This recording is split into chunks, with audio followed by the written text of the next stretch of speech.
There's an old Australian stockman lying, dying.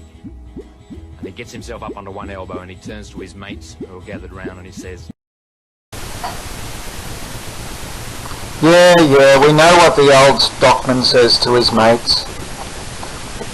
We've been listening to it since 1963. It's about tying up kangaroos and letting wallabies go free, and some other racist and gruesome wishes as well. I'm glad these things have gone out of fashion, and indeed Rolf Harris has gone out of fashion because of his private life. But there's nothing like the imminent death of someone famous, or even not so famous like the old stockman, to get us listening. Last night we watched a film called Gifted, which I do recommend. It was a movie that was wonderful, partly for the acting of the little girl, but the whole plot of the film hung on the last wishes of the little girl's mother that we never actually saw in the movie.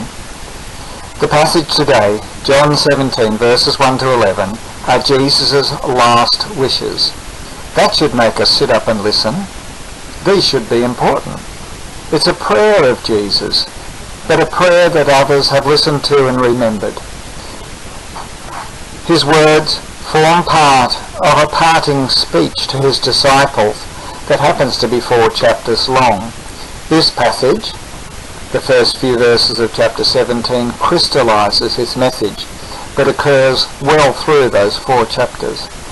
I urge you to read these verses again with new eyes and a mind that is looking for an important message that someone is giving as their last words. You can read it in the written version of this talk, or just stop the video now and read it again, looking at what Jesus is saying as his last words. Jesus is talking about his big aims, why he was born, why he related to people on earth, taught, gathered a group around him, instructed them and showed. And then he suffered and died. We can see all of the answers to this in this short passage. The goal of the commission could be described as the passing on of eternal life, thus enabling people to know God and Jesus Christ, to receive the words of God and to keep those words, to know and believe what the Son claims about his commission, to glorify that Son, and for his disciples to become one. All that in the space of 11 verses. There's a segment on ABC Radio National called Life in 500 Words. The idea is to distill what you have learned about life into a short talk. Jesus does it in 278 words. My computer word processor told me so. I won't try to cover all these points. I won't want to use all of your time or all of your megabytes. But firstly, eternal life is to know you, the only true God, and to know Jesus Christ, the one you sent. I know eternal life is not the same as heaven, but it reminded me of a scene I saw on TV late one night this week. No, I don't spend all my time in front of screens. In the SBS series The New Pope, I've only seen this one episode. The Pope, no longer the Pope, he's been replaced while he was still alive, leans over a boy who has been disabled from birth and whispers in his ear for about 15 seconds.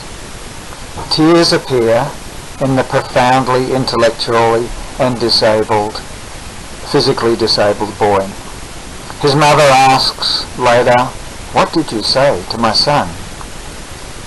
The Pope says that he described every detail of heaven to him. Of course, I wondered, how could 15 seconds cover such a topic? If you had 15 seconds, how would you describe eternal life or heaven? Jesus did it in 4 seconds. He said that it was to know the only true God. But it was an overall view and not every detail. You could have a go at it now. I'll give you 15 seconds for you to describe eternal life or heaven. Just stop the video if you want 15 seconds.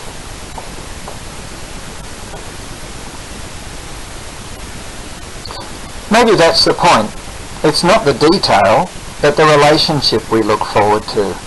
Firstly with the only true God, and then to know Jesus Christ, the one God sent. To me, from this aim of Jesus, all the others lead on. I usually leave the tricky problem of what heaven looks like, or actually is, to others. Alan might know. You can have a look at his thoughts on his page that's on the content from Sunday page. He has his own page where he puts his thoughts. But I guess it's a trust thing, and we know that lots of things will be made right in heaven. One thing's for certain, there's no marriage in heaven. Jesus told us that much. Maybe I need to put another smiley in there. But what will the view be like? What music channel will we be listening to?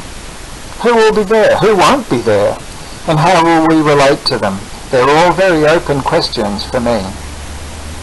When did eternal life start? It seems logical to me that if it is eternal, it must have no end and no start. So we're living it now. Anyway, what does lead on from having a view on eternal life and being able to know God? I think the other things are listed in these 11 verses. They're a great summary of the gospel message. Wanting to listen to God, to hear his word to us, and then wanting to obey seems a quite natural response when you take an eternal rather than a temporal view. As humans, we're not too good at thinking long term, and eternity is quite long. But what difference does it make to how we behave here on earth? We know that God knows us intimately and has a plan for us. That plan involves glorifying him. It's not onerous, it's what we want to do. It's not out of fear, but comes from our deepest desires once we know God. Jesus' last request in this passage, the one after he asked to keep his followers safe, was that his followers become one. Not just any old being one, but as the Father and the Son are one. Up in the community there's a sign which says, "Follow the path less travelled." I wish I could have taken a photo of it. I have come to realise, and it took me years because I'm a bit slow, that most of what Jesus guides us to do is to follow the path less travelled. It reminds me of a Robert Frost poem, and this is another example. It seems counter to the world around us that we should serve without reward or recognition in this world anyway, not even letting your right hand know what your left hand is doing. Isn't it a bit odd that you should forgive a lot? In fact, count to 490 before you give up? That we accept that others may be fallen, as indeed we are? Otherwise we have to pick up and throw a lot of first stones. Isn't it countercultural that we be generous when there are disagreements? When all else fails, treat those who represent the other side of the argument in a way that Jesus would treat them, as he did tax collectors and sinners, and we know how that was. They're just some thoughts that come immediately to me that would go a long way towards making us like the Father and the Son as they are one. You might be able to think of a few others. Famous last words are statements or requests that people seem particularly duty-bound to honour. If we look at John 17, and the first 11 verses as Jesus' last words, then let's honour them all we can with God's help. It's probably not something you would share at morning tea, but it's never too early to think about what would your famous last words be. Thank you for listening.